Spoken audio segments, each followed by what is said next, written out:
I've spent a lot of time in the startup world, and I don't know about you, but I think there's something about aspirations and business pursuit that can sometimes put you in this um, state of continually striving for more.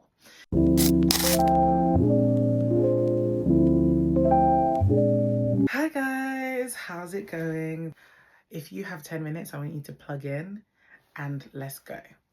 So, one of the things that I've really been thinking about is uh, one of my recent reflections that happened at the beginning of this year, but it's been this continuous theme in my journey, right? Because I left uni, and not long after leaving uni, I didn't really get much corporate experience. I think I spent about 2 years in corporate, and then I went straight into co-founding a business alongside my friend, then later becoming an executive in that same company.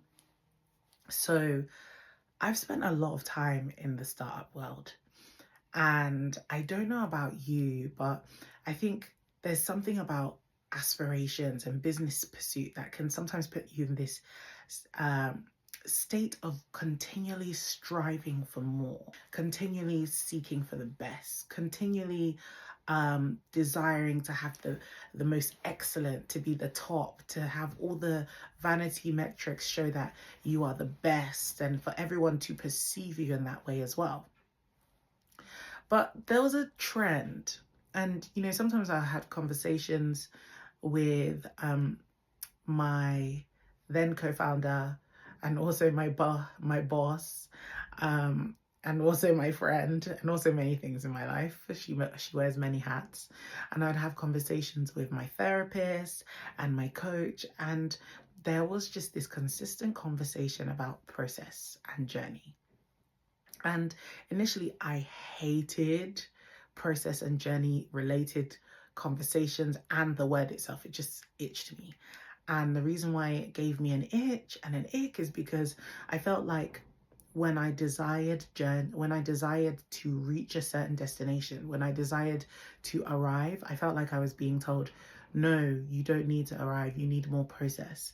And for me, the process wasn't anything to shout about. The process was not sexy. The process was not fun. The process has been grueling and sometimes unfair and challenging. It has made me cry some days. It has lifted me on other days and made me feel excited. But in all, it's just been a process.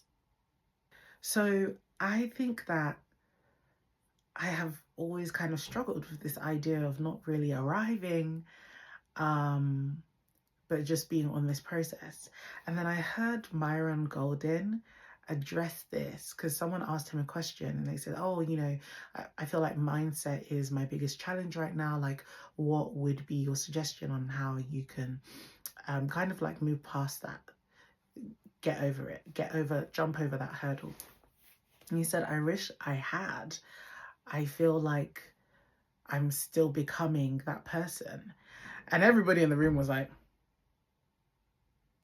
really, Mr. Myron Golden, you feel like you're still becoming that person? You're like at the top of your game right now. But I think there was something quite humbling about his perspective, because he was like, the destination for me is the process. There is no destination. Our job is just to keep evolving and iterating and iterating and iterating, not letting yourself get bogged down by this unattainable destination that you can't seem to lay hold of. And then it clicked. I feel like this year has been the year of many clicks, but this click was like, oh man, he gets it. And the reason why I feel like I had this mindset where I was like, oh, he gets it, is because I realized in my own journey that sometimes when I stopped striving to arrive, and I started to enjoy the process, I started to actually take more notice of the things that were going on. I started to appreciate the power of process. I started to appreciate not just the power of the process, but what I was learning in the process and what it was doing to me. See, there's a scripture. I will put it on the screen because I don't think I'm going to quote it verbatim, but it basically says, let patience have its perfect work in you. And after, with all perseverance, right? I think I might be mixing it up. But in essence, the scripture highlights the fact that after patience, there's perseverance. And when that begins to have its perfect work in you, you will become perfect. And how many of us know that there's no level of patience that we can say we have attained on this side of the earth? No one will just say, I'm perfect in patience. There will always be a thing that tries you and tests you. And so I guess for me, marrying what Myron Golden said, marrying my reflections of the past and my own process and journey, and then marrying scripture, I actually realized that all of these things are saying the same thing. We are in a generation where we are constantly under pressure to perform and arrive.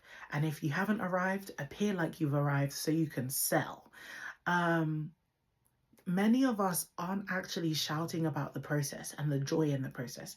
Maybe because it's painful, maybe because sometimes we have insecurity in that process on its own anyway. But really, I think that if we highlight the beauty of process, if we start shouting and telling ourselves a narrative that the goal, the whole point of everything and anything that's going on in your life is process, then we can actually give ourselves some rest. We can actually start to embrace patience. So sometimes this is what it looks like for me, and it might look different for you, but sometimes in my own journey, when I know that I'm being tried or when I know that I'm feeling impatience, I become grateful for that experience because I know that it's giving me the opportunity to endure. It's giving me the opportunity to accept or embrace patience. It's giving me the opportunity to say, you know what? Yeah, like I am being perfected in patience right now. This is all that is.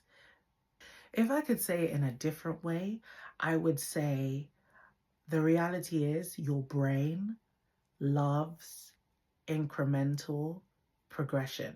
The brain and the human existence loves progression. The brain doesn't really like arrival because arrival tells the brain, slow down. We have nothing else to do. Which is why you hear these case studies of people who have worked for years. They've hustled, they've worked hard, and then they get to like 65 or something, and then they stop and they slow down. And actually, it ushers in, an onset of illnesses and sicknesses that the body has not had time to get sick for. It ushers in an onset of depression sometimes because your whole entire journey is about progression. It's not actually about arrival. The brain actually could also make you sick with arrival. And actually, maybe we're just people, scripture describes us as sojourners on the earth. Maybe we are just people that are supposed to journey. Maybe that is the entire goal. And if you are journeying, then you should actually embrace that and enjoy that and see that as a win and see that as an achievement, as opposed to I'm still transitioning out of into. There are always going to be transitions from one transition to the next, to the next, to the next, because we are never the same person. Every birthday, you become a new iteration of yourself. Every month, every week, every day, your cells renew daily, So who are we to say that actually we need to arrive?